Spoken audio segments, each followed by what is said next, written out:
الحمد لله وكفى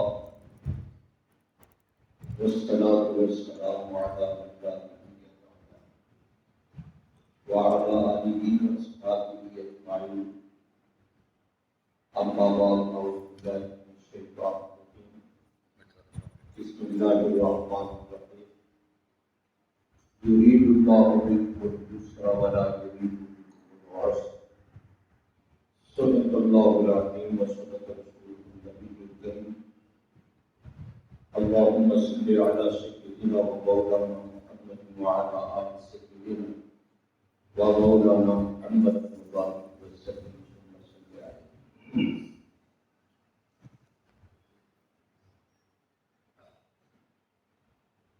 گرامی قدر، شریعت نے ہمارے لیے وہ احکام جاری کیے جو ہماری وسعت اور طاقت کے موافق، جس کو ہم آسانی کے ساتھ بجا لا سکتے ہیں. ایسا کوئی آرڈر نہیں کیا جو ہماری طاقت سے باہر ہو اور اس کو پورا کرنے میں دشواری ہو. کوئی ایسا اللہ نے ہمیں آرڈر نہیں کیا. سارے موافق للطبع، طبیعت کے موافق. بلکہ بعض اوقات اگر کسی نے ایسا عمل کیا جو دشواری اور مشقت کا باعث بنا، آپ نے سختی سے رونا اور اس کو روک دیا، نہیں تھما. حدیث بات بخاری کی ہے. ایک دن آپ تشریف لائے، دو ستونوں کے درمیان رسی بنی. آپ نے پوچھا یہ رسی کس کی ہے؟ ایک عورت کا تذکرہ آیا، زینب نامی خاتون کا. یا رسول اللہ، وہ نماز پڑھتی ہے، نفلیں پڑھتی ہے، جب تھک جاتی ہے وہ اس رسی کو اپنی کمر کے ساتھ باندھ تاکہ وہ گرے. حضرت صلی اللہ علیہ وسلم نے فرمایا اس رسی کو کاٹ دو، تم تھک جاؤ گے، اللہ نہیں. اکتاہٹ پیدا کر جاؤ گے، اللہ نے اکتاہٹ نہیں. آپ نے منع کیا. اور بخاری کی ایک روایت میں حضرت عائشہ رضی اللہ تعالی عنہا کے پاس ایک خاتون ہے. حضرت عائشہ طاہرہ اس کا تعارف کروانے لگی. یا رسول اللہ، یہ وہ عورت ہے جو بہت زیادہ نماز پڑھتی ہے، بہت زیادہ پڑھتی ہے. آپ علیہ السلام نے اس تعارف کو اچھا نہ جانا. ایک پیارے پیغمبر نے فرمایا کہ تم ایسے کام کیوں کرتے ہو جس سے خام خواہ کی تمہیں تھکاوٹ اور تمہیں اس میں تناؤ پیدا ہوتا ہے. آپ نے اس کو اچھا نہیں کہا. اور بخاری کی حدیث ہے، 3 آدمیوں نے قسمیں اٹھائی. ایک نے کہا کہ میں نکاح نہیں کروں، عبادت کروں گا. ایک نے کہا کہ ساری رات نماز پڑھوں گا، سوؤں گا نہیں. تیسرے نے کہا زندگی بھر روزہ رکھوں گا، افطاری نہیں. تو نبی مکرم علیہ السلام نے کہا تو مجھ سے آگے نہیں کرنا چاہتا. من ترک سنتی فلیس منی، جو میری سنت سے الگ ہوا وہ مجھ سے ملا. آپ نے اس کو پسند نہیں کیا کہ خام خواہ اپنے اوپر مشقت کیوں ڈالتے، اپنے اوپر دشواری کیوں ڈالتے ہو. شریعت اس کو پسند نہیں. شریعت نے وہ آرڈر کیے جو ہماری طبع کے موافق ہیں. رہبانیت، لا رہبانیت فی اسلام، پیارے نبی نے فرمایا اسلام میں کوئی رہبانیت نہیں ہے. رہبانیت مانا ہے بندہ عقیدی وجہ سے الگ ہو جائے اور اس کا مقصد ہی صرف نماز، روزہ، حج، زکات اور اللہ تعالی کرنا ہوگا کہ دنیا کے حقوق تباہ ہو جائے. شریعت اس کو پسند نہیں. اسلام میں اس کی قدر اجازت، بالکل اجازت ہے. ایک آدمی رسول اللہ صلی اللہ علیہ وسلم کے پاس آیا، بخاری کی حدیث کر رہا ہوں، اور کہنے لگا یا رسول اللہ میں آپ کے ساتھ جہاد پہ جا رہا ہوں، میری عورت حج پہ جا رہی ہے۔ آپ علیہ السلام نے فرمایا کہ مجاہدین کی فہرست سے اپنا نام فرما دو، میں تمہیں اجازت نہیں دیتا ہوں کہ تم جہاد پہ جاؤ اپنی عورت کے ساتھ۔ مجھے نہیں پتا کہ 3 دن یا 1 دن کا سفر عورت بغیر محرم کے کر نہیں سکتی، محرم کے بغیر عورت کر نہیں سکتی۔ عورت کے ساتھ جاؤ، حج کے لیے جاؤ۔ یہ تو میاں ہماری بات نہیں ہے کہ ہم کئی دنوں کے لیے اور کو سفر کروا دیتے ہیں بغیر خامد کے، بغیر بیٹے کے، بغیر بھائی کے۔ یہ بالکل جائز نہیں ہے، یاد رکھیے حرام ہے۔ آپ علیہ السلام نے اس کی قدر نہیں جانی۔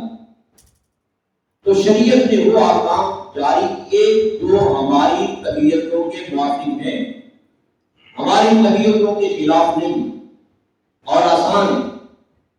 ہماری طبیعتوں کا لحاظ کیوں سے دیکھیے، اللہ کے علم میں تو پہلے دن سے کی نمازیں 5، لیکن آپ اللہ تعالیٰ نے پیارے پیغمبر کو 50 نمازیں پڑھی، اور حضرت موسیٰ کے کہنے پر 5 دے دی، بار بار حضور نے اور بار بار واپس آئے۔ لیکن حدیث بخاری ہے، اللہ پاک نے فرمایا لا یبدل القول لدی، میرے پیغمبر ہمارے اوپر پہ تکلیف نہیں آتی۔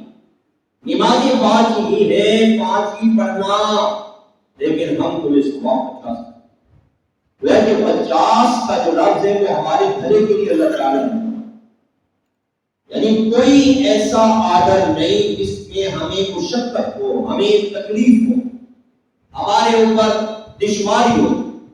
ہماری موافق ہے ساری شریعت کے احکام، ہماری طبیعتوں کے موافق ہے، ہمیں مشقتوں میں نہیں ڈالتے۔ نبی پاک علیہ السلام نے کیا فرمایا، اگر مجھے امت کے مشقت کا ڈر نہ ہو، میں ہر نماز کے ساتھ مسواک کو لازم کروں۔ معلوموں کی شریعت ایسا آرڈر کرنے کی چاہتی۔ آپ فرماتے میرا دل چاہتا ہے لولا ان اشق علی امتی، لیکن مجھے مشقت، امت پر مشقت کرا ہے، اس وجہ سے میں آرڈر نہیں کرتا۔ آپ دیکھیے عشاء کی نماز آپ 9:15 بجے پڑھ لیتے ہیں، 9 بجے پڑھ لیتے ہیں، لیکن آپ علیہ السلام نے کیا فرمایا، میرا جی چاہتا ہے کہ میں تقریباً 11 بجے کے در پر نماز پڑھوں۔ میری چاہت ہے کہ اس ٹائم پر عشاء کی نماز ہو، حاضر رہ جاتا ہوں، لولا ان اشق علی امتی، اپنی امت پر مشقت کرا، پریشان ہو جائے، ورنہ میرا ذاتی جی یہ ہے کہ اس وقت نماز پڑھنا ہے، میں اس وقت نماز پڑھنے کو عشاء کو دے سکتا ہوں، لیکن مشقت کے ڈر کی وجہ سے میں یہ آرڈر نہیں کرتا۔ آپ صلی اللہ تعالیٰ علیہ وسلم فرماتے ہیں، حدیث کو بخاری کی ہے، فرمایا کہ میں کبھی جہاد پہ جاتا ہوں، کبھی جہاد پہ نہیں جاتا، اور آپ نے اپنی زندگی کے تقریباً 27 کے قریب جہاد وہ ہیں جو غزوات ہیں جن میں آپ کو تشریف دے گئے، اور 55 کے قریب لگ بھگ ایسے غزوات ہیں آپ نے فوجوں کو روانہ کیا ہے لیکن آپ اس میں شریک نہیں ہیں، اور آپ نے کیا فرمایا، میرا جی چاہتا ہے کہ یہ جو میں فوجوں کو روانہ کرتا ہوں اس میں بھی میں آپ شریک ہوں، لیکن کئی بات میں آنے والی یہ نہ کہنے کہ بھائی جہاد ہی جہاد ہے، بس آپ کون سا پیچھے رہے، آپ کو جہاد ہی پر رہے، اس وجہ سے وہ مشقت میں پڑ جائیں۔ میں یہ عادت نہیں کر رہا، میں یہ کام نہیں کر رہا کہ مشقت نہ پیدا ہو جائے میری شریعت، میرے امت پر، اس وجہ سے آپ نے یہ آواز چھوڑ دی۔ نبی مکرم صلی اللہ تعالیٰ علیہ وسلم کا فرمان بخاری میں موجود ہے، آپ علیہ السلام تراویح کی نماز 3 دن لگاتار ترتیب کے ساتھ 5 جماعت پڑھاتے ہیں۔ چوتھے دن صحابہ نماز پڑھنے کے لیے آئے، آپ نے نماز نہیں پڑھائی، اور آپ نے فرمایا کہ مجھے پتا تھا کہ تم آئے ہو، یا رسول اللہ کی نماز کو بھی پڑھائی۔ فرمایا کہ اللہ تفرض علیکم، کہیں یہ تراویح کی نماز تم پہ فرض نہ ہو جائے اور تم مشقت میں پڑ جاؤ، تمہارے اوپر دشواری آئے، اس وجہ سے کر کے میں نماز باجماعت نہیں پڑھا رہا ہوں، کہیں تم پریشان نہ ہو جاؤ، مشقت میں نہ پڑ جاؤ۔ یہ شریعت کا ایک مزاج ہے، شریعت کا ایک طبیعت ہے، انداز ہے، ہمیں بالکل اس نے سہولت دی ہے، کوئی دشواری والا عمل نہیں دیا، کوئی مشکل کام ہمیں نہیں سونپا شریعت نے، آسان سے آسان کام جس میں سہولت ہی سہولت ہے۔ یہ جو آیت میں نے ابتدا میں پڑھی ہے، یرید اللہ بکم اليسر ولا یرید بکم العسر، اللہ تمہارے ساتھ آسانی کا ارادہ کرے، مشکل کا ارادہ نہیں کرے، مشقت کا ارادہ نہیں کرے، تمہارے ساتھ آسانی کا ارادہ ہے، کوئی تمہیں دشواری اور مشقت میں نہ ڈالے۔ اللہ تعالیٰ تمہارے ساتھ بہتری کا، حدیث بات میں ہے، بخاری ہے، حضرت معاذ بن جبل رضی اللہ تعالیٰ عنہ نماز پڑھائی، فجر کتنے لمبی پڑھائی، اور ایک شخص نے نماز حضرت معاذ کے ساتھ نہیں پڑھی، احتجاجاً الگ نماز، اور حضرت معاذ نے برا کہا، سست کہا، اس نے کہا میں رسول اللہ کے پاس تیری شکایت کرنے جا رہا ہوں۔ اب رسول اللہ کے پاس آتا ہے، یا رسول اللہ میں ایک مجبور آدمی ہوں اور تھکا ہوا ہوں، میں جب اپنی مسجد میں محلے کی مسجد میں نماز پڑھتا ہوں وہ نبی نماز پڑھاتا ہے، لہذا میں آپ کے پاس شکایت کرنے کے لیے آیا۔ نبی مکرم صلی اللہ تعالیٰ علیہ وسلم نے حضرت معاذ کو بلایا، اور صحابی کہتے ہیں میں نے اپنی پوری زندگی میں اتنا غصہ رسول اللہ کو کہتے ہوئے کبھی نہیں پایا جتنا آج پایا۔ آپ نے فرمایا انما بعثتم میسرین ولا معسرین، اے میرے صحابہ تمہیں لوگوں کے لیے آسان کرنے کے لیے بھیجا گیا ہے، نہ کہ مشقت میں ڈالنے۔ تیرے پیچھے مریض ہے، مشقت ذل حاجہ ہے، حاجت والا ہے، تیرے پیچھے بوڑھا ہے، آپ نے فرمایا ان کا خیال تو مجھے کرنا ہی پڑے گا، ان کا لحاظ کرنا پڑے گا، اور نماز ان کے موافق تباہ پڑھانی پڑے گی، ان کے موافق ہونی چاہیے نماز۔ اور پھر فرمایا اگر اتنا شوق ہے اپنی نماز پڑھنے کا، اکیلا تنہا پڑھیے۔ شریعت عادت ایسا کرتی ہے جس میں مشقت نہیں ہے، جس میں الجھن نہیں ہے، دشواری نہیں۔ یہ تو ہماری بدنصیبی ہے کہ ہم معمولی کام جو شریعت نے اپنی نظروں میں بڑے رکھ دیے، ہم ان کو بھی نہیں ادا کرنا، ہم ان پہ بھی نہیں چل پائے۔ ہمیں تو چاہیے تھا ہم ان مسئلوں پہ اور ان معاملات پہ چل پڑتے، لیکن ہم نے ان کو چھوڑ دیا اور ہم نے مشقتیں اپنے اوپر ڈالی۔ یہ لوگوں کا کہنا غلط ہے، فلانا بابا فلانا بزرگ اتنے سال تک اس نے خاموشی کا روزہ رکھا، یہ سمندر پہ اس وجہ سے پہنچا، یہ خاموشی کا روزہ رکھتا رہا، اور یہ 10 سال تک۔ اچھا جی اس بزرگ کی کیا علامت ہے، اس کا کیا تعارف ہے؟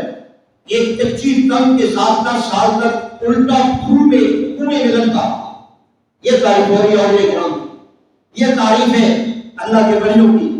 کوئی کچی تنگ کے ساتھ لگتا رہا اور کسی نے 10 سال تک روزہ خاموشی کا رکھا، اور اس نے ایک کام پہ عبادت کی، اس نے مشقیں کی، تمرینیں کی، مشقتیں برداشت کی۔ حدیث بات میں آتا ہے رسول اللہ صلی اللہ علیہ وسلم، یہ بخاری کی حدیث ہے، آپ علیہ السلام حج کے لیے تشریف لائے، ایک آدمی کو دیکھا کہ 2 آدمیوں کے سہارے پہ چل رہا ہے، اس کے پاؤں زمین پہ لگ رہے ہیں۔ آپ نے فرمایا یہ معذور ہے، کیا یہ پریشان ہے؟ انہوں نے کہا نہیں یا رسول اللہ یہ معذور نہیں ہے۔ آپ نے فرمایا پھر چلنے کی انداز وجہ؟ اس نے کہا اس نے نظر مار رکھی ہے کہ میں نے اسی طرح 2 آدمیوں کے سہارے کے ساتھ حج کا پورا کرنا ہے۔ آپ پیغمبر کائنات نے فرمایا چھوڑ دو اس کو، شریعت اس کو اچھا نہیں سمجھتی، اس کو اپنے پیروں پہ چلنے دو۔ دوران طواف ایک آدمی کو دیکھا نبی پاک صلی اللہ علیہ وسلم نے، اس کے ناک یا کہیں رسی یا کوئی دھاگا باندھا ہوا ہے، اور ایک آدمی نے پکڑا ہوا۔ آپ نے فرمایا یہ کیا ہے؟ یا رسول اللہ یہ نظر آئی ہے، اس نے طواف دعویٰ کرتا۔ آپ نے اسلام نے فرمایا اس کو کاٹ، بلکہ حدیث میں آتا ہے کہ آپ نے اس کو خود کاٹ دیا۔ فرمایا یہ چیز جائز نہیں ہے، جائز ہی نہیں ہے شریعت میں یہ کام۔ ایک آدمی کہنے لگا یا رسول اللہ میں نے نظر مانی ہے بیت المقدس میں 2 رکعت نماز پڑھنی۔ آپ علیہ السلام نے فرمایا بیت اللہ میں یہ مسجد نبی میں 2 رکعت پڑھو، بیت اللہ میں 2 رکعت پڑھ کے جائیں۔ اور ادھر کی نظریں شریعت اس کو اچھا نہیں سمجھتی، اتنی مشقت شریعت نہیں ڈالتی، یہ تو آسانی کا ارادہ کرتی ہے، مشکل کا تو ارادہ نہیں ہے شریعت کا۔ اور اس کے ساتھ ساتھ آپ اس بنیاد کو جانیے اور یہ مسئلہ بھی جانیے ضمنی طور پر، فجر کی نماز کس وقت پہ ہونی چاہیے، اس میں بڑا اختلاف سمجھا جاتا ہے ہمارے تجار میں، ہمارے علاقہ میں 2 گروپ ہیں آمنے سامنے، ایک اہل حدیثوں کا گروپ ہے اور ایک علماء دیوبند کا گروپ ہے، احناف کا گروپ ہے۔ اب بات یہ ہے کہ جو اور حدیثوں کا گروپ ہے وہ یہ کہتا ہے کہ جیسے فجر طلوع ہوگی، فجر کی نماز اسی وقت آ رہا ہے، اسی وقت بہتر ہے۔ مثلا آج کل کے موسم کے مطابق 4 بجے لگ بھگ فجر طلوع ہو رہی، وہ کہتے ہیں 4:15، اس وقت نماز پڑھنا یہ اعلیٰ ہے، اس وقت نماز پڑھنا بہتر ہے۔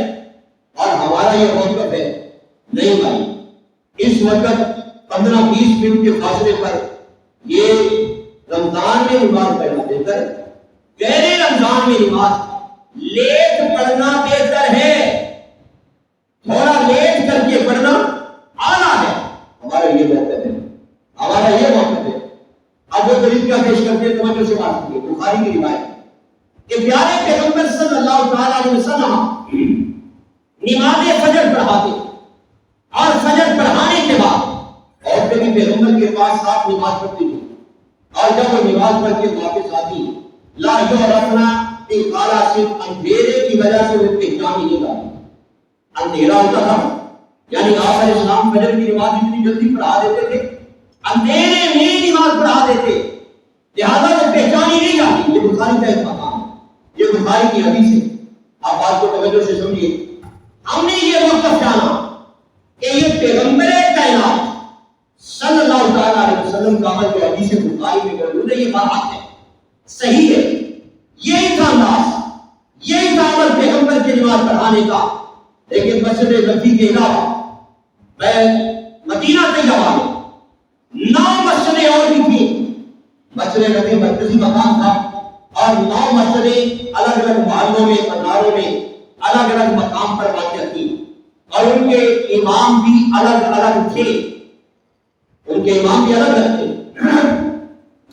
باقی جو 9 مساجد ہیں ان میں نماز اسی ٹائم پر پڑھی جاتی تھی جس ٹائم پر ہم نماز پڑھتے، ہم جو احناف نماز پڑھے نا علماء دیوبند، اسی ٹائم پر نماز پڑھی جاتی تھی۔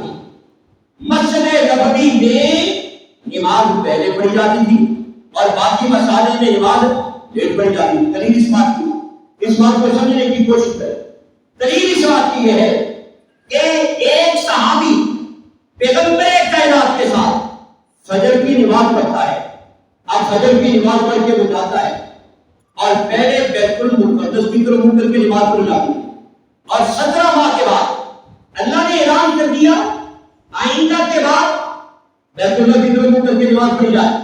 اب جب بیت اللہ کی طرف منہ کر کے پہلی نمازیں پڑھی گئی، ایک صحابی بخاری پڑھا، ایک صحابی نے مسجد نبوی میں فجر کی نماز پڑھی، فجر کی نماز پڑھنے کے بعد وہ گیا مسجد قباء میں گیا، اور آپ جانتے ہیں کہ مسجد نبوی سے مسجد قباء کا ایک فاصلہ ہے، اور تقریباً 5 یا 6 کلومیٹر کا فاصلہ ہے، 5-6 کلومیٹر فاصلہ کر کے طے کر کے وہ جب مسجد قباء میں پہنچا، حدیث بخاری ہے، وہاں پر ابھی نماز فجر ادا ہو رہی تھی، وہاں فجر کی نماز مسلمان صحابہ پڑھ رہے تھے۔ اب یہ میں مسجد نبوی میں نماز پڑھ کے جا اور پیارے پیغمبر نے نماز پڑھائی، اور عزیز حدیث بخاری ہے، نبی محترم علیہ السلام 60 سے 100 آیتوں تک قریب فجر کی نمازوں میں آیت قرآن پاک تلاوت فرماتے تھے، اور پھر پیغمبر تلاوت فرمائے تو کتنا طے لگے گا، کتنی تبدیل ہو گئی۔ حدیث ہے کہ پیارے پیغمبر جب قرآن پاک پڑھتے تھے، قرآن پاک اگر کوئی بندہ آپ علیہ السلام کی آیتوں کے حروف گننا چاہتا ہے کہ آپ نے کتنے حروف پڑھے ہیں، کتنی آہستہ اور ترتیب کے ساتھ قرآن پڑھتے تھے کہ وہ حرف بھی بندہ شمار کر سکتا تھا۔ پیارے پیغمبر نے نماز پڑھائی ہے۔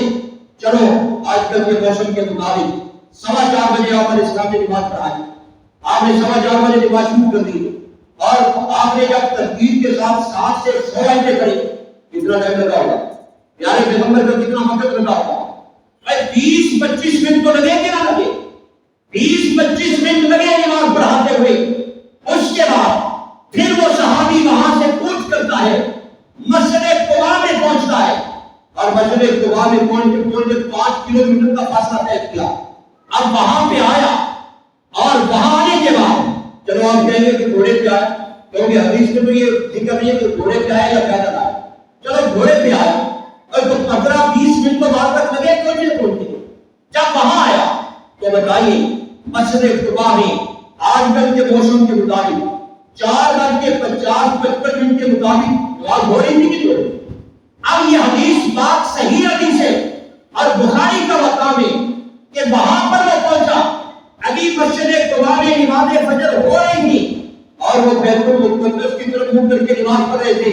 ابھی ان کو پتہ نہیں تھا، کسی نے جا کر اعلان کیا کہ اللہ کی قسم میں رسول اللہ کے ساتھ نماز پڑھ کے آیا، آپ نے اپنا چہرہ بیت اللہ کی طرف کیا ہے۔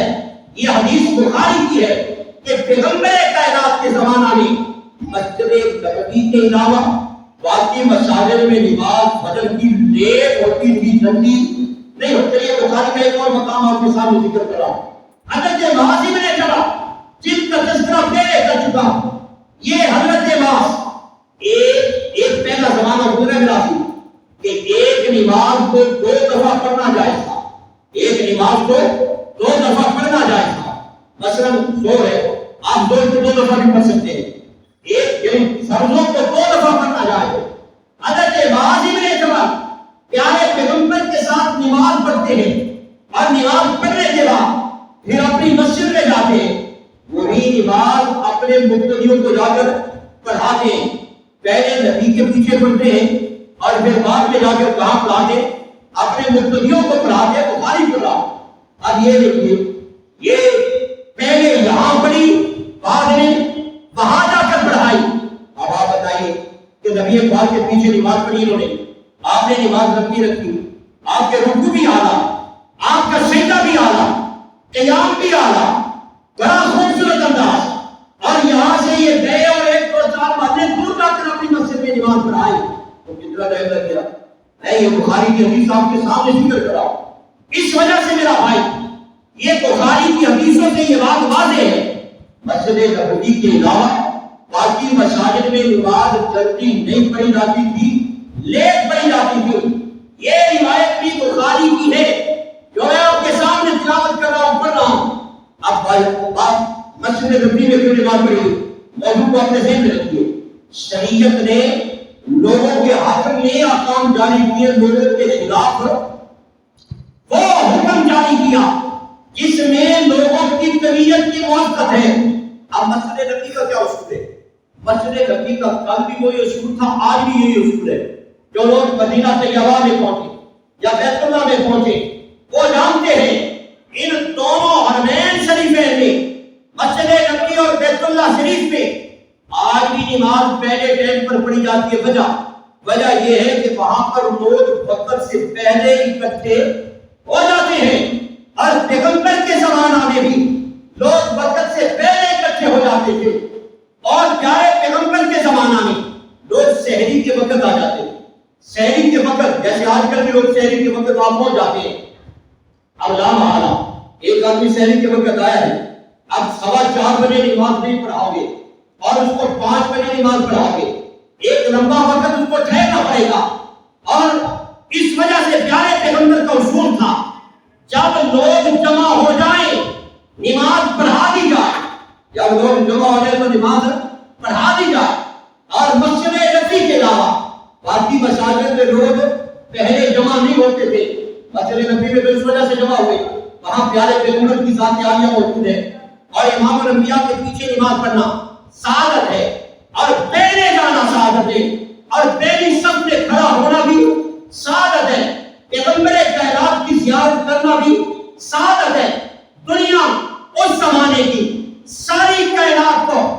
امام الانبیاء کی زیارت پہ قربان کر دیا کرتی تھی۔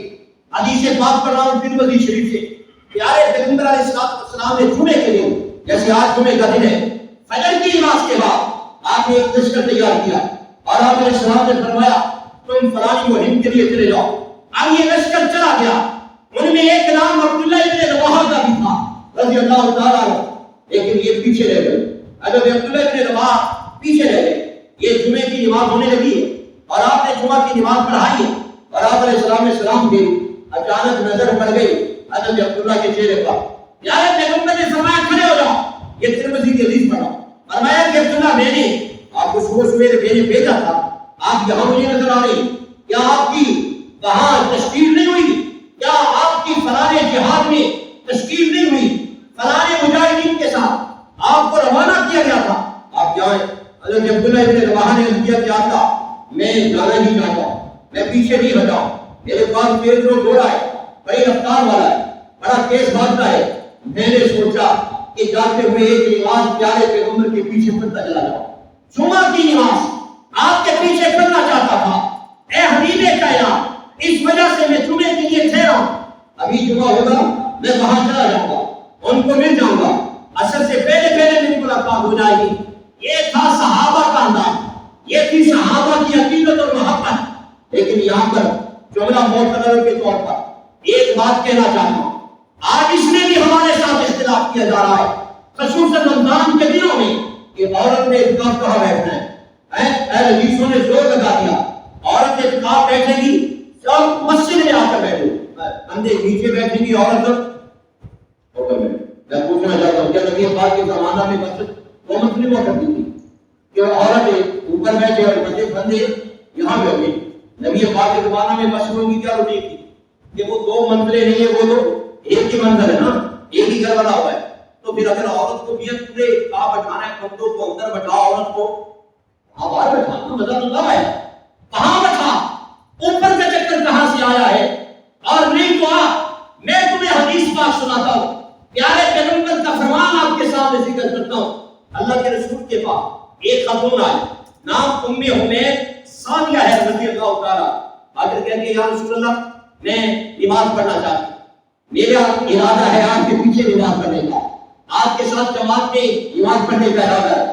اب مسجد نبی کی نماز ہے اور پیغمبر کی معاملت میں نماز ہے، تو کیا سمجھتے ہو یہ نماز کوئی قبر و منظر میں تھوڑی ہے کہ امام ہو رسول اللہ اور ہو مسجد نبی اور پھر جماعت بھی ہو ابو بکر عمر جیسے لوگوں کی، جماعت میں تو نور نارا نور بن جاتا ہے۔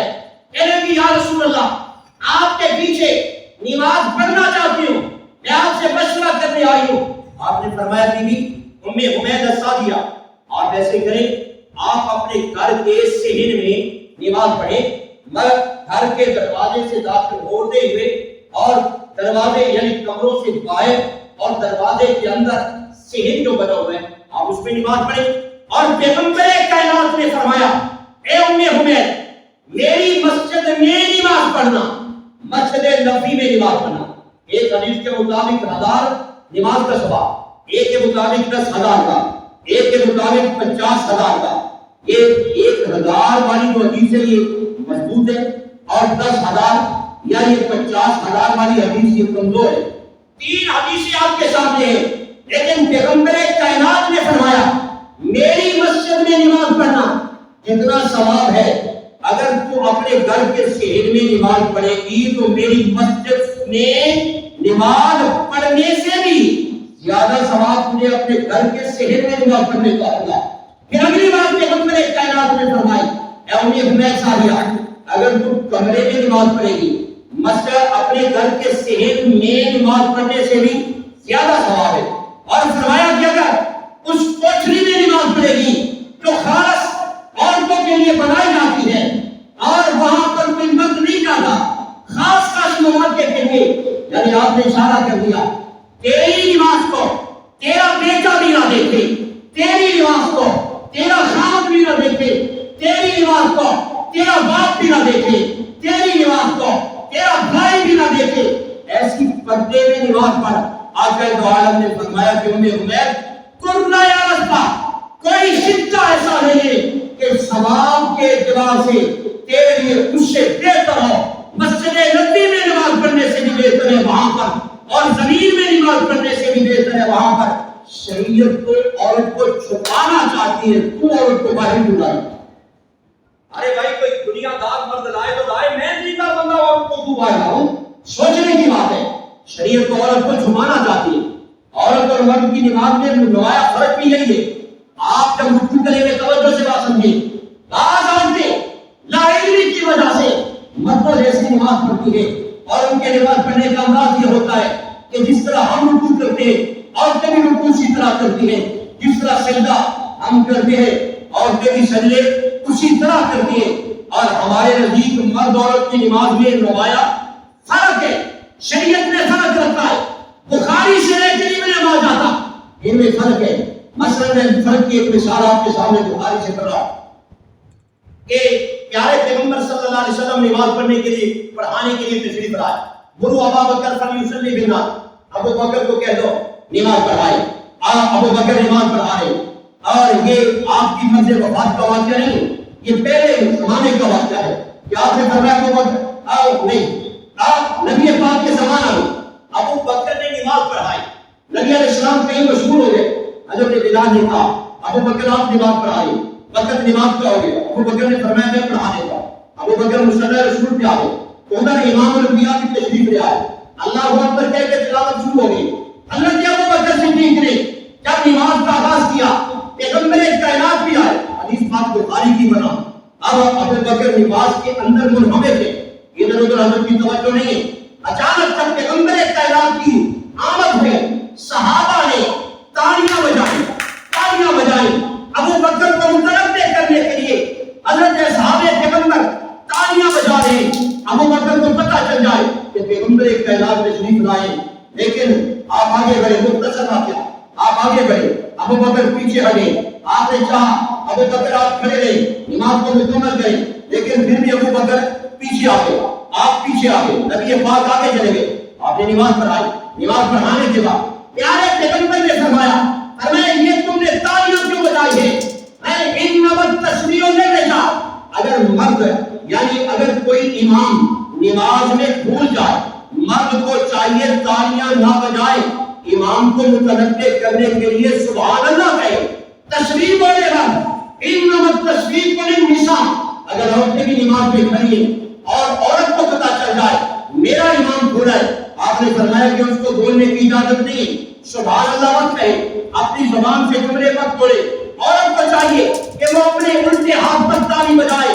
پیارے پیغمبر نے کہا عورت اور مرد کی اس تنبیہ میں بھی فرق ہے، عورت اپنے ہاتھ سے واضح کرے گی اور مرد اپنی زبان سے واضح کرے گا۔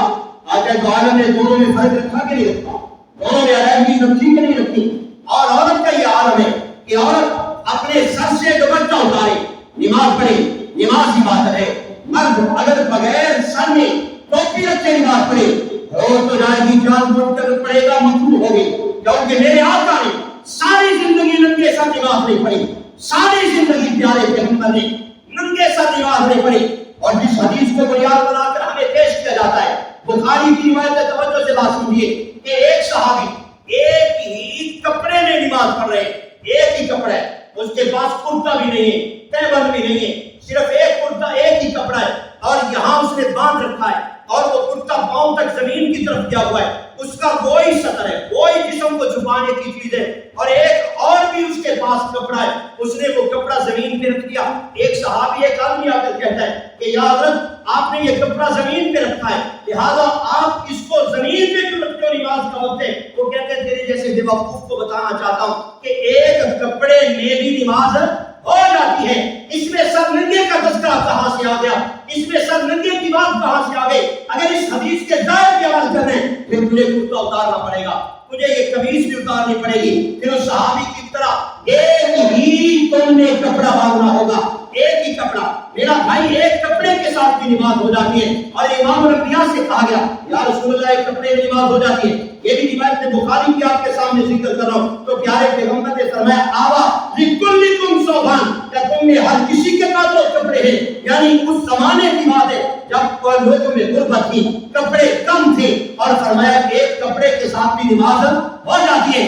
پیارے پیغمبر نے ساری زندگی سر ننگے نماز نہیں پڑھی، ساری زندگی نہیں پڑھی، صحابہ نے ساری زندگی سر ننگے سر نماز نہیں پڑھی. میرا بھائی بات کو سمجھنے کی کوشش کرے. خیر بات یہ کرنا تو حضرت شریعت پیارے پیغمبر نے فرمایا مرد عورت کی نماز کو آپ نے کئی وجوہ میں فرق کیا. ایک حدیث سنانا چاہتا ہوں. وہ ایک حدیث ہے حضرت عبداللہ ابن عمر راضی ہیں کہ پیارے پیغمبر جا رہے تو جاتے جاتے دیکھا کہ دو عورتیں سجدہ کر رہی ہیں اور سجدے میں وہ زمین کے ساتھ لپٹی ہوئی ہیں, زمین کے ساتھ چمٹی ہوئی ہیں, مردوں کی طرح پاؤں اٹھا کر رہی, مردوں کی طرح اپنی ان رانوں کو اور اپنے ان پنڈلیوں سے جدا کر کے نہیں بلکہ زمین کے ساتھ لپٹ کر اور وہ لیٹ دعا کر کے وہ سجدہ کریں. تو پیارے پیغمبر نے جب ان کا سجدہ دیکھا تو حضرت علیہ السلام نے فرمایا بی بی جب تک تم اس طرح سجدہ کرتی رہو گی اللہ تعالیٰ تمہارے لیے جنت کو لازم کرا دے گا. کیا ہم مرد اس طرح سجدہ کر سکتے ہیں؟ مرد عورت کی نماز میں واضح فرق ہے. مرد عورت کی نماز میں واضح فاصلہ ہے. اس بات کو سمجھا جائے. کارکر شریعت نے آپ کو وہ آرڈر کیا جو میری اور آپ کی طبیعت کے موافق ہے. پیارے پیغمبر کے زمانہ میں لوگ پہلے ہی آ جاتے. آپ علیہ السلام پہلے نماز پڑھا دیتے تھے لیکن باقی لوگ بعد میں آتے تھے اور باقی مساجد میں نماز بعد میں پڑھائی جاتی تھی. اور رمضان المبارک میں ہم پہلے اس وجہ سے نماز پڑھاتے ہیں. آپ نے روزہ رکھا ہے, روزہ رکھنے کے بعد اگر ہم آدھا پونا گھنٹہ آپ کو ٹائم دیں گے آپ سو جائیں گے, نماز باجماعت رہ جائے گی. اس وجہ سے وہاں پر حکم یہ ہے کہ لوگوں کی اصلاح کے لیے, لوگوں کے فائدے کے لیے, لوگوں کی اصلاح کے لیے جس میں لوگوں کا زیادہ فائدہ ہے. اور یہ جو حدیث بخاری کی ہے پیارے پیغمبر صلی اللہ تعالیٰ علیہ وسلم نے فرمایا کہ نماز کا 25 گنا ثواب ہے اور ایک حدیث میں یہ ہے کہ نماز کا 27 گنا ثواب ہے. اس کے من جملہ جوابات میں ایک جواب یہ بھی ہے کہ جس مسجد میں زیادہ لوگ جمع ہو جائیں گے اس میں نماز زیادہ ثواب رکھے گی اور جس میں کم لوگ جمع ہوں گے اس میں کم ثواب ہوگا. اس بات پر بھی غور و تدبر کیا جائے. اگر بہت جلدی نماز پڑھیں گے لوگ کم آئیں گے, اگر بہت لیٹ کر کے نماز پڑھیں گے, کچھ فاصلہ لے کے نماز پڑھیں گے تو فجر کی نماز میں لوگ زیادہ جمع ہو جائیں گے. آئیے میں آپ کے سامنے ترمذی کی حدیث پڑھتا ہوں. پیارے پیغمبر نے فرمایا اسروا للفجر فإنه أعظم للأجر. یہ حدیث پاک کے الفاظ ہیں, ترمذی شریف میں روایت ہے. آپ پیغمبر کائنات نے لوگوں کو یہ عادت کی ہے, لوگوں کو یہ بات فرمائیے لوگوں فجر کی نماز قدر سفید کر کے پڑھا کرو, اس میں ثواب زیادہ. شریعت کی عادت کو جو ہماری طبیعت کے موافق, ہماری طبیعت کے خلاف نہیں ہے. ہم بڑی آسانی کے ساتھ اس کو لے سکتے ہیں, بڑی آسانی کے ساتھ ہم اس کو ادا کر سکتے ہیں. مشکل ہم نے ڈالا ہے, پریشانی ہم نے ڈالی ہے, آپس میں الجھنیں ہم نے ڈالی ہیں. شریعت میں کوئی الجھن نہیں ہے اور شریعت میں اور بے شرع کے معاملات ہوں اور دوسرے مسائل ہوں, شریعہ کام کے مسائل ہوں, اس میں کوئی الجھن نہیں. اس میں بالکل آسانی ہے. ایک کام آپ کو مشکل لگ رہا ہے اور اس کا دوسرا رخ آپ دیکھیں گے, وہی آپ کے لیے آسانی کا ایک سبب ہے, وہی آسانی کا پیغام ہے. کوئی شریعت مشکل نہیں ڈالتی. حرام کھانے تو ہم نے جان بوجھ کے کھانا ہے, اگر غلط کاری کرنی تو ہم نے جان بوجھ کر کرنی ہے. مسائل میں شریعت نے آپ کو بڑی سہولت عطا فرمائی ہے, شریعت نے آپ کو بڑا انداز عطا فرمایا. اس کو آپ اگر لیں گے, دیکھیے پیارے پیغمبر کے فرمان کے مطابق ایک صحابی آئے اور اس نے کہا یا رسول اللہ میں نماز کس طرح پڑھوں, حدیث ترمذی پڑھ رہا ہوں, حدیث یا رسول اللہ نماز کس طرح پڑھوں, ابھی مجھے آتا کچھ نہیں ہے, میں نے ابھی تک یاد کچھ نہیں کیا. پیارے پیغمبر علیہ السلام اس سے فرمایا کہ تم ایسے کر, نماز پڑھ اور نماز میں تو سبحان اللہ کہہ, تسبیحات بولے, تکبیرات بولے, الحمدللہ بولے. اگر تجھے قرآن نہیں آتا آپ اللہ اکبر کہتے اور وہاں پر آپ سبحان اللہ پڑھتے, اس کے بعد سورۃ الفاتحہ پڑھتے, اس کے بعد اگلی سورت پڑھتے. لیکن پیارے پیغمبر اس کو فرمانے اگر تجھے سورۃ فاتحہ بھی نہیں آئی, اگر تجھے ابھی قرآن پاک کی کوئی سورت یاد نہیں, سبحان اللہ ہی کہہ لیا کر, الحمدللہ ہی کہہ لیا کر, تکبیرات ہی کہہ لیا کر, اللہ تیری نماز کو قبول کرے گا. اس کا یہ معنی نہیں ہے کہ بندہ بس یہی کہے, مطلب اس کا یہ کہ جب تجھے ابھی تک یاد نہیں ہے آگے کوشش کر قرآن پاک کو یاد کرنے کی, آگے کوشش کر سورۃ فاتحہ کو یاد کرنے کی. ایک شریعت کتنی سہولت دیتی ہے, کوئی مشقت نہیں ڈالتی, کوئی پریشانی نہیں ڈالتی, اور یہاں تک کہ مشقت اپنا سہولت ہے. حضرت عمران ابن حسین رضی اللہ تعالیٰ عنہ ان کو بواسیر کی ایک تکلیف نکلی ہے اور اس تکلیف کی بنیاد پر ان سے نماز کھڑے ہو کر پڑھنا کی سواری کر رہی ہے. وہ رسول اللہ کے پاس آ کر کہتے ہیں یا رسول اللہ بتائیے کہ میں کھڑے ہو کر نماز نہیں پڑھ سکتا, میرے لیے کیا آڈر ہے؟ آپ علیہ السلام نے فرمایا بیٹھ کر پڑھ لیا کرو, اگر بیٹھ کر بھی نہ پڑھ سکو تو پھر میرے لیے کیا آڈر ہے؟ پیغمبر کائنات نے فرمایا کہ تم لیٹ کر نماز پڑھ لیا کرو, اللہ تعالیٰ ثواب تجھے پورے کا پورا عطا فرمائیں گے. یہ جو کہا نا کہ کھڑے ہونے سے بیٹھ کر نماز پڑھنا آدھا ثواب ہے، اور بیٹھ کر نماز پڑھنے سے لیٹ کر نماز پڑھنا آدھا ثواب ہے۔ اس کا یہ معنی نہیں ہے کہ صحت مند کھڑے ہو کر نماز پڑھائے اور بیمار بندہ بیٹھ کر نماز پڑھائے تو بیٹھنے والے کو کھڑے ہونے کی معنی آدھا ثواب ملے گا، نہیں، یہ تو معذور ہے، یہ تو مجبور ہے، اس کو بھی پورا ثواب ملنا چاہیے۔ اس حدیث کا معنی یہ ہے، توجہ سے یہ بات سمجھیے، خصوصاً ان آداب کے لیے یہ مہمان عرض کر رہا ہوں جو بیٹھ کر نماز پڑھتے ہیں، دو آدمی ہیں، دونوں بیٹھ کر نماز پڑھیں، دونوں کو مشقت ہے، دونوں کو پریشانی ہے، دونوں کو ادھر ہے، دونوں کو بیماری ہے، دونوں کو الجھن ہے، وہ دونوں بیٹھ کر پڑھیں۔ پیارے پیغمبر نے فرمایا ان دونوں میں جو بندہ بیٹھ کر نماز پڑھے گا، اور ایک وہ بندہ ہے جو بیماری کے باوجود نماز کھڑے ہو کر پڑھتا ہے، تھوڑی سی مشقت کر کے نماز پڑھتا ہے اور وہ کھڑے ہو جاتا ہے، میرے آقا نے یہ بات فرمائی ان میں جو بیٹھنے والا ہے اور جو ان میں کھڑا ہونے والا ہے، بیٹھنے والے کو آدھا ثواب ہے، اس کے مقابلے میں کھڑے ہونے والے کو دونا ثواب ملے گا۔ امام الانبیاء نے یہ بات فرمائی، تو لہذا ہمیں ان احادیث کو سمجھنا چاہیے، شریعت نے ہمیں سہولت دی ہے۔ تو میں نے ابتدا میں قرآن کی آیت پڑھی ہے، پھر وہ میں تلاوت کر کے اس کا ترجمہ کرتا ہوں۔ یرید اللہ بکم اليسر ولا یرید بکم العسر، اللہ تمہارے ساتھ آسانی کا ارادہ کرتے ہیں، اللہ تمہارے ساتھ مشقت اور مشکل ہونے کا ارادہ نہیں کرتے۔ اللہ تعالیٰ عالم کی تصدیق